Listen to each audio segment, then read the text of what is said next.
Bonjour à vous tous. Toujours dans le cadre de la cinétique chimique, on traite un exercice dont son objectif, c'est le suivi temporel d'une réaction chimique en utilisant donc la conductimétrie. Donc, on utilise la conductimétrie lorsque le milieu réactionnel consomme ou produit des ions. Donc, la réaction dans cet exercice ou bien le milieu réactionnel est modélisé par cette équation. Dans cette équation, il y a des ions H3O+, et des ions Al3+. Et il y a aussi des ions Cl- se trouvant initialement dans le mélange.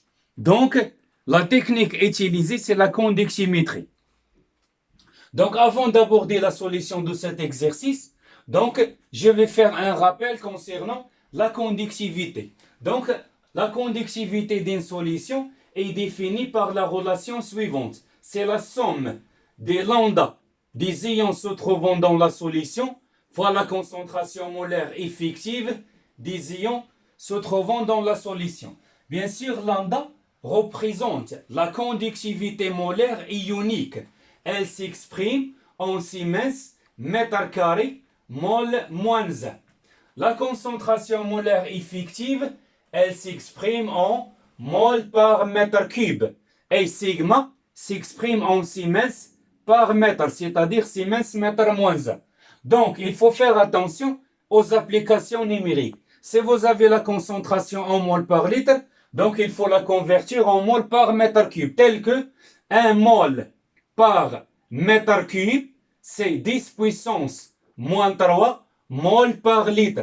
Donc, pour passer des moles par mètre cube en mol par litre, donc il faut multiplier par 10 puissance moins 3. Si je vais donc passer des moles par litre en moles par mètre cube, je dois diviser par 10 puissance moins 3, donc multiplier par 10 puissance 3. Et le volume aussi, donc le volume doit être exprimé en SI, c'est-à-dire dans le système international. Donc le volume doit être exprimé en mètres cubes, tel que 1 mètre cube, c'est 10 puissance moins 3 litres.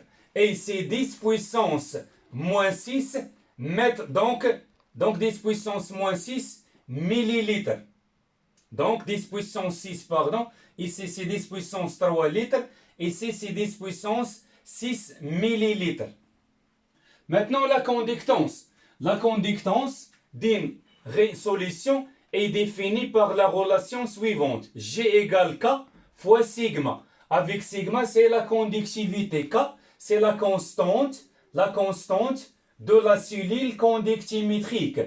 Donc la cellule conductimétrique, c'est tout simplement donc un dispositif constitué de deux plaques conductrices plongées dans une solution qu'on veut déterminer sa conductivité ou bien sa conductance. Son expression égale c'est S sur L. Avec S, c'est la section de la plaque conductrice. L, c'est la distance séparant les deux plaques. Donc, elle s'exprime en mètres, la surface en mètres carrés. Donc, K s'exprime en mètres. Donc, la conductance, son unité, c'est le Siemens. Maintenant, on passe à l'exercice 2.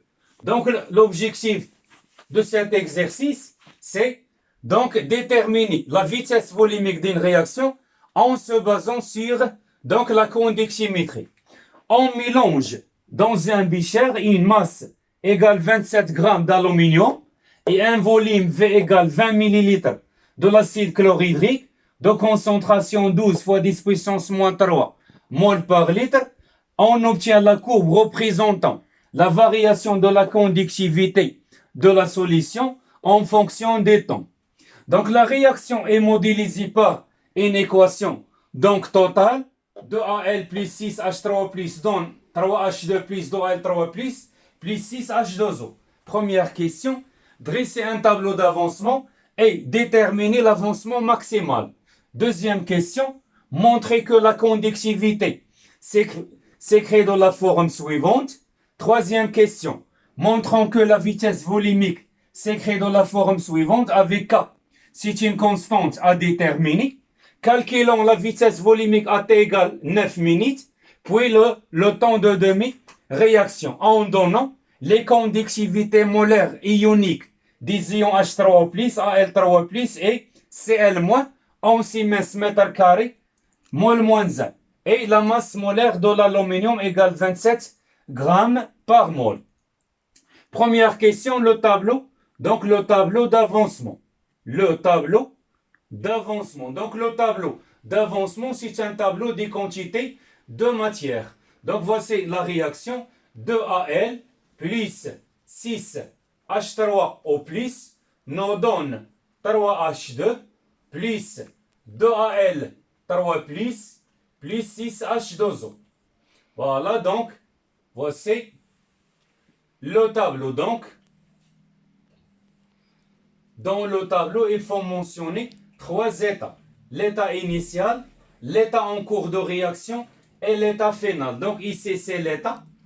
Donc, l'avancement de la réaction. Ici, c'est la quantité de matière des espèces chimiques en mol. Donc, l'état à l'instant t égale 0, à l'instant t et à l'instant tf. L'avancement à l'instant t égale 0, c'est 0, x, xf. Donc, vous avez ici, donc, voici le tableau d'avancement. Donc, l'eau est un solvant, il est toujours en excès. Donc, la quantité de matière de l'aluminium à l'instant t égale 0, notez N0 de Al. N0 de Al moins, donc le coefficient stoichiométrique fois x. Ici, c'est N0 de Al moins 2xf. La même chose pour H3O+. Donc, c'est N0 de H3O+. Ici, N0 donc de H3O+, moins le coefficient stoichiométrique, c'est 6x. Ici, je remplace x par xf. Donc, moins 6xf. Donc, ce sont les produits à l'état initial 0, 0. Donc, ici, 3x, 3xf, 2x, 2xf. Et ça, c'est le tableau d'avancement. C'est très important d'utiliser le tableau d'avancement, même s'il n'est pas donc mentionné dans l'exercice.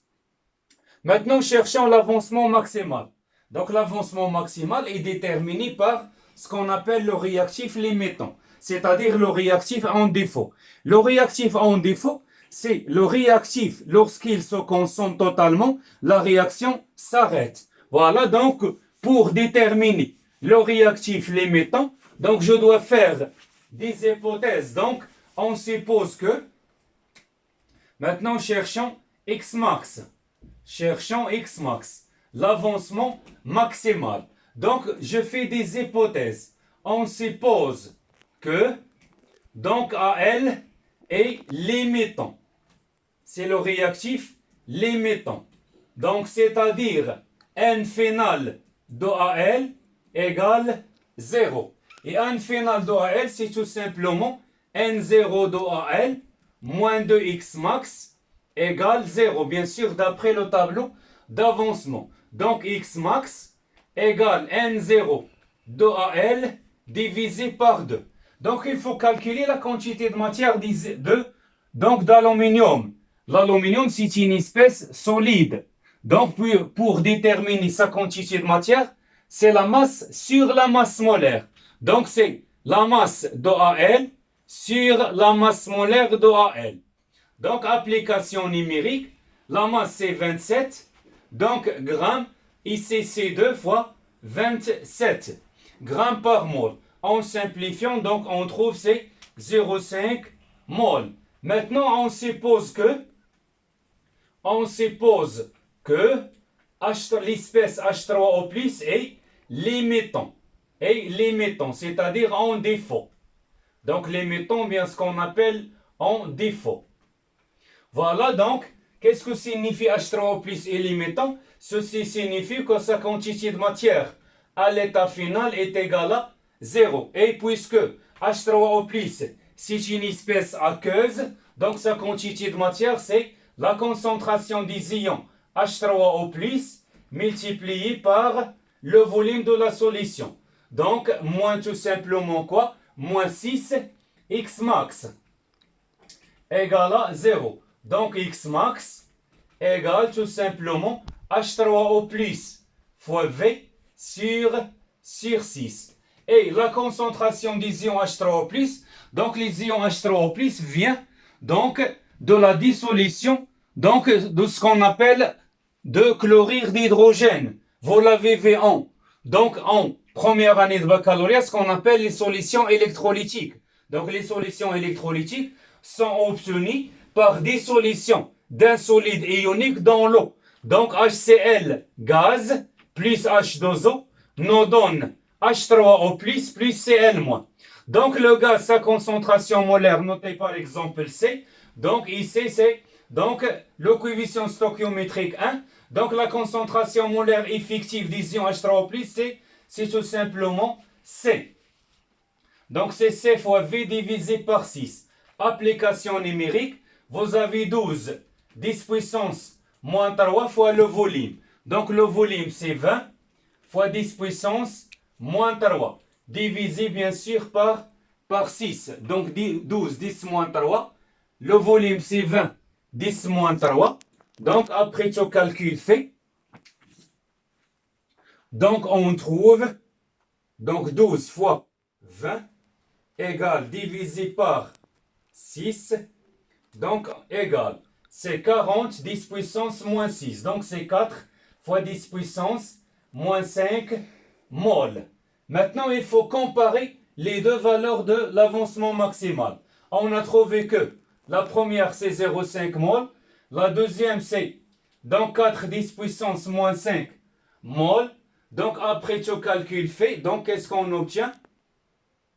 Donc puisque cette valeur est plus petite que 0,5 mol, donc l'avancement maximal de la réaction c'est 4 fois 10 puissance moins 5 mol. Et le réactif limitant de la réaction, ce sont les ions H3O+. Donc X max c'est 4 10 puissance moins 5. D'où donc l'avancement puisque 4 10 puissance moins 5 est plus petit que 0,5, d'où donc X max c'est 4 fois 10 puissance 5 mol. Ça c'est l'avancement maximal de la réaction. Maintenant on passe à la question 2. Donc la question 2 montre que la conductivité de la solution est de la forme suivante. Donc en partant de la définition, on sait que sigma de T c'est tout simplement la somme des lambda des ions dans la solution fois sa concentration molaire. Donc maintenant, quels sont les ions se trouvant dans le mélange? Donc il y a H3O+, il y a Cl-, et il y a aussi formation des ions Al3+. Donc c'est tout simplement lambda H3O+, fois la concentration des ions H3O+, plus lambda des ions Cl-, fois la concentration des ions Cl-, plus la conductivité molaire ionique des ions Al3+, fois sa concentration molaire. Maintenant, il faut faire attention et il faut chercher les concentrations molaires de ces ions. Voilà, donc qu'est-ce qu'on a? On a H3, ou bien la concentration des ions Cl-, donc il vient de la solution d'acide chlorhydrique. Son coefficient stoichiométrique ici, c'est 1. Donc la concentration molaire des ions Cl- est égale tout simplement la concentration, donc C. Donc c'est 12 fois 10 puissance moins 3 mol par litre. Maintenant la concentration des ions H3O+. Donc la concentration des ions H3O+, c'est tout simplement la quantité de matière des ions H3O+, sur le volume de la solution. Et les ions H3O+, donc participent dans la réaction, donc ce sont des réactifs. D'après le tableau d'avancement, donc c'est tout simplement C fois V, moins le coefficient stoichiométrique 6x divisé par V. Donc c'est C moins 6x divisé par V. Maintenant il reste la concentration des ions Al3+. Donc la concentration molaire effective des ions Al3+, donc c'est un produit D'après le tableau d'avancement, donc c'est la quantité de matière de AL3 plus sur V. Et d'après le tableau d'avancement, c'est 2X divisé par V. Donc ça, ce sont les concentrations molaires effectives. En remplaçant ces concentrations dans l'expression de sigma. Donc qu'est-ce qu'on obtient?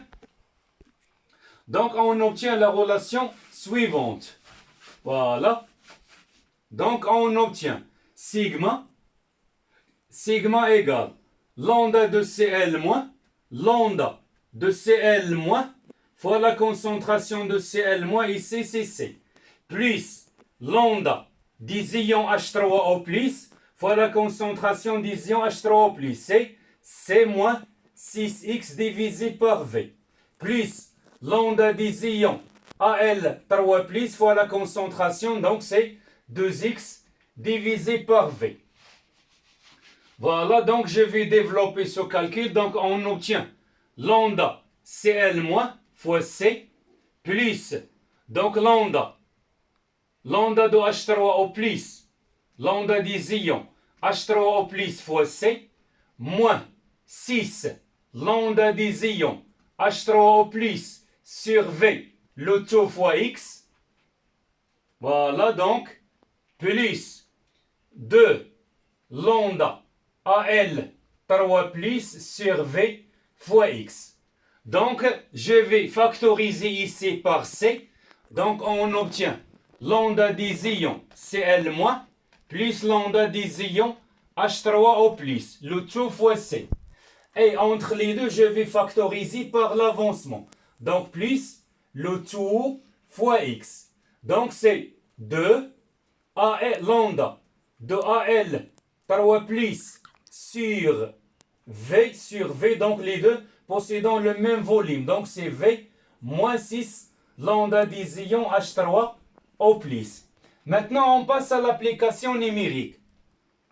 Donc, application numérique, Cl-, c'est 7,6, 10 puissance moins 3, plus la lambda des ions H3O+, c'est 35, 10 puissance moins 3, le tout fois C. La concentration molaire, c'est 12, 10 puissance moins 3, mol par litre. Donc, je vais convertir cette concentration en mol par mètre cube.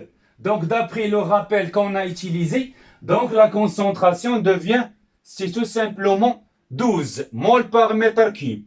Plus quoi? Donc, 2 fois lambda des ions Al3+, donc c'est 4 fois 10 puissance. 4 fois 10 puissance moins 3, moins 6 fois, c'est 35. 10 puissance moins 3 sur le volume. Le volume, c'est en millilitres, donc je dois la convertir en mètres cubes. Donc le tout 10 puissance moins 6. Donc le tout ça multiplié par X. Donc je fais l'application numérique. Donc 12 fois, donc 7,6 exposant moins 3, plus 35 exposant moins 3, donc égal. Donc c'est, voilà, donc ça, c'est 0,511 plus. Donc je vais calculer ce terme. Donc ce terme, c'est tout simplement 8, 10 puissance moins 3, puisque 2 fois 4, c'est 8, moins 6 fois 35 exposant moins 3, le tout sur 20 exposant moins 6. Donc égal, voilà, c'est moins 10 100. Donc c'est, je fais donc l'écriture scientifique, donc le plus avec le moins devient moins 1,01 fois 10 puissance 4, le tout multiplié par X. Donc ça c'est l'avancement de, ça c'est l'expression, pardon, de la conductivité. Et ce qu'il fallait démontrer, donc, moins 1,01 10 puissance 4 fois X, plus 0,511. Voilà, donc ce qu'il fallait démontrer. Maintenant, on passe à la troisième question. Donc, c'est un calcul facile, donc il suffit de faire attention aux applications numériques. Lorsqu'on passe des moles par litre en moles par mètre cube, Et le volume, on le convertit de millilitres en mètres cubes. Maintenant, on passe à la question 3. Donc, la question 3, c'est chercher l'expression de la vitesse. Donc, la question 3. Donc, en partant bien sûr de la vitesse volumique, on sait que la vitesse volumique est définie par la relation suivante. 1 sur le volume de la solution notée V multiplié par la dérivée de l'avancement par rapport au temps. Donc, il s'est fait maintenant de chercher. Donc, pour relier la vitesse en fonction de sigma, il s'est fait de chercher une relation mathématique reliant l'avancement de la réaction avec la conductivité sigma. Donc, or, sigma égale tout simplement moins 1,01 fois 10 puissance 4x plus 0,511. À partir de cette expression, je dois faire extraire l'expression de x. Donc, sigma, voilà, donc je vais déplacer. Donc, 1,01 fois 10 puissance 4x égale tout simplement 0,511 moins sigma.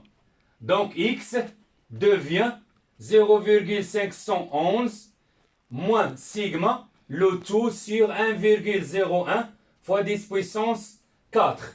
Donc, finalement, V de t égale 1 sur V fois la dérivée par rapport au temps de x. Je remplace x par cette expression. Donc, je vais décomposer cette fraction. Donc, c'est 0,511 sur 1,01 10 puissance 4 moins sigma sur 1,01 10 puissance 4. Donc, je vais faire entrer la dérivée. Donc, la dérivée, c'est une application linéaire. Donc, la dérivée d'une somme, c'est la somme des dérivées. Et puisque ça, c'est une constante, donc la dérivée d'une constante par rapport au temps est toujours égale à 0. Donc, on obtient maintenant donc V de t. Donc, V de t égale, c'est 1 sur V. Donc, la dérivée d'une constante, c'est 0 moins. Donc, la dérivée par rapport au temps de sigma sur 1,01 10 puissance 4. Donc, je vais faire sortir cette constante. Elle sort de la dérivée. Donc, on obtient moins 1 sur V fois 1 sur 1,01 10 puissance 4 fois la dérivée de sigma par rapport au temps. Donc, je vais remplacer V par son expression. Donc, c'est tout simplement moins 1 sur, donc, V, c'est 20 fois 10 puissance moins 3. Donc, je vais convertir le volume, donc, donc, ici, c'est 1 fois, pardon. Donc, je vais convertir le volume en mètres cubes. C'est 10 puissance moins 6 fois 1,01 10 puissance 4. Voilà. Donc, fois d de sigma sur d de t. Et ça, c'est l'expression, ou bien la valeur de 2k. Donc, est égal k fois d de sigma sur d de t. Avec k, bien sûr, c'est tout simplement moins 1 sur, donc, 20, 10 puissance moins 6 fois 1,01 10 puissance 4. Donc, est égal, après tout calcul fait, donc 1,20 exposant moins 6 multiplié par 1,04. Donc, exposant 4. Voilà, 1,01, pardon, 1. 1,01 10 puissance 4. Voilà, égal. Donc, c'est à peu près moins 4,95. Voilà, donc ça, c'est l'expression de k. Bien sûr, k, donc donné en SI, c'est-à-dire au système international. Maintenant, il faut donc calculer la vitesse à l'instant t égale 9 minutes. Donc, en utilisant cette expression, bien sûr. Voilà, c'est la question 4. Voilà, calculons V à l'instant t égale 9 minutes. Voilà, on a V de t égale k fois d de sigma sur d de t. qui est égal moins 4,95 fois d de sigma sur d de t. Et puisque on n'a pas l'expression de la conductivité en fonction des temps, on a seulement la courbe, donc d de sigma sur d de t, d de sigma sur d de t représente le coefficient directeur de la tangente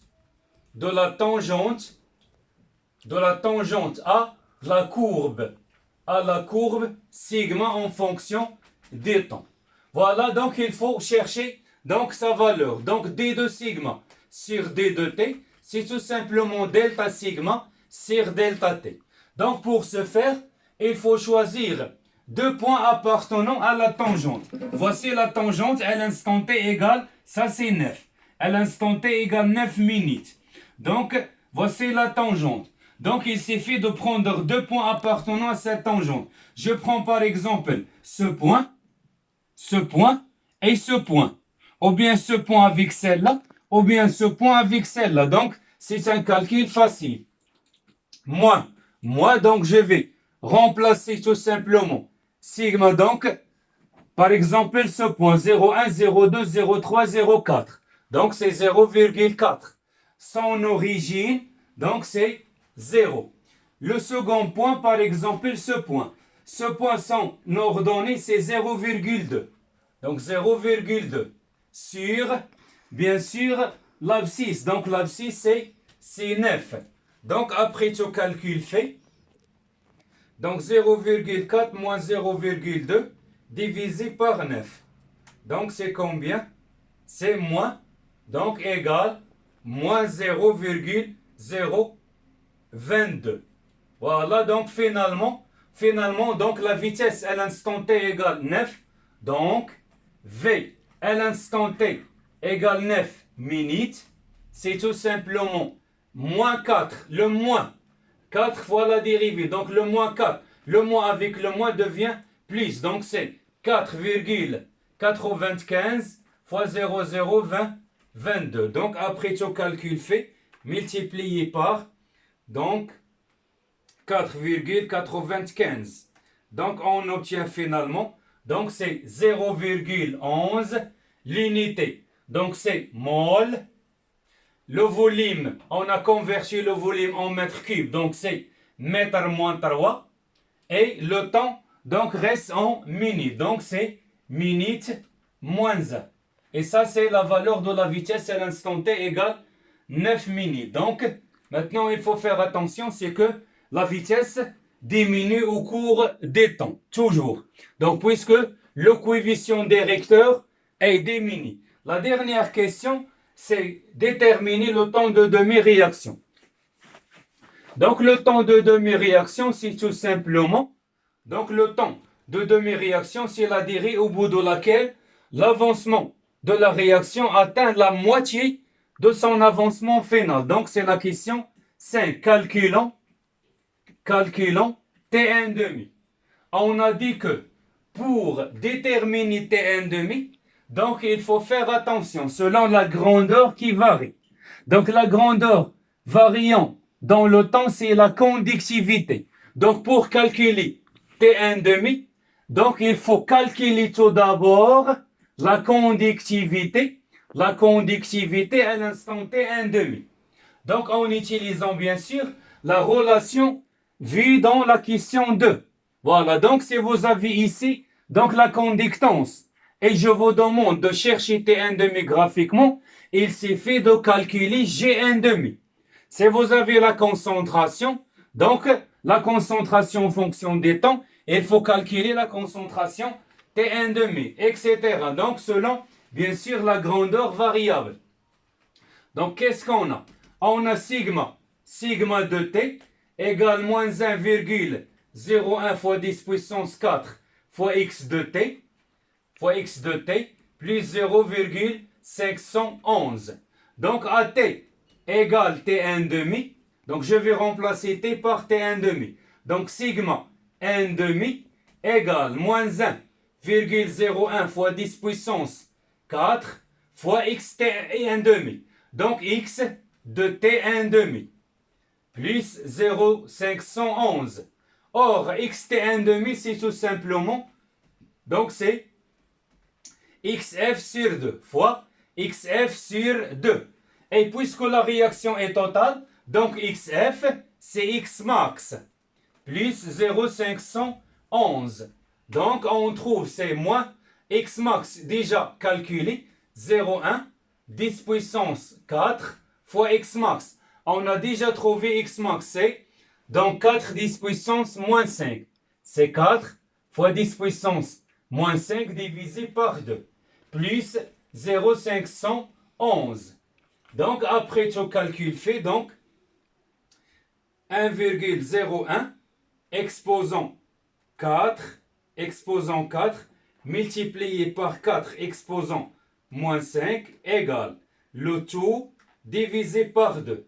Donc, on obtient, donc c'est 0,202. Donc, avec un signe moins ici, c'est moins. Voilà, plus 0,511. Donc, je vais faire l'application numérique. Voilà. Donc, moins. Très bien.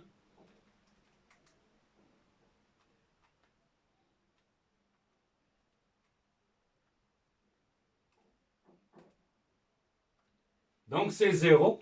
Donc, sigma 1,5, c'est 0,309 Siemens mètre moins 1. Donc, ça, c'est sigma 1,5. Donc, il faut lire cette valeur sur la courbe. Donc, T1,5. Donc, T1,5 est l'abscisse du point, des points d'ordonnée, tout simplement 0,31, presque 31. Voici 0,1, 0,2, 0,3. Donc, je prends donc cette valeur et je fais la projection. Donc, la projection, c'est combien? C'est tout simplement, c'est 0, donc c'est 6. Donc, T1,5, donc, c'est-à-dire T1,5 égale 6 minutes. Donc, il faut faire attention donc, aux grandeurs variables donc, dans le temps. Donc, sigma en fonction des temps, en donnant T1,5, donc il s'est fait de calculer tout d'abord sigma 1,5. Pour ce faire, il faut revenir à la valeur ou bien à la relation reliant la grandeur variable et l'avancement de la réaction.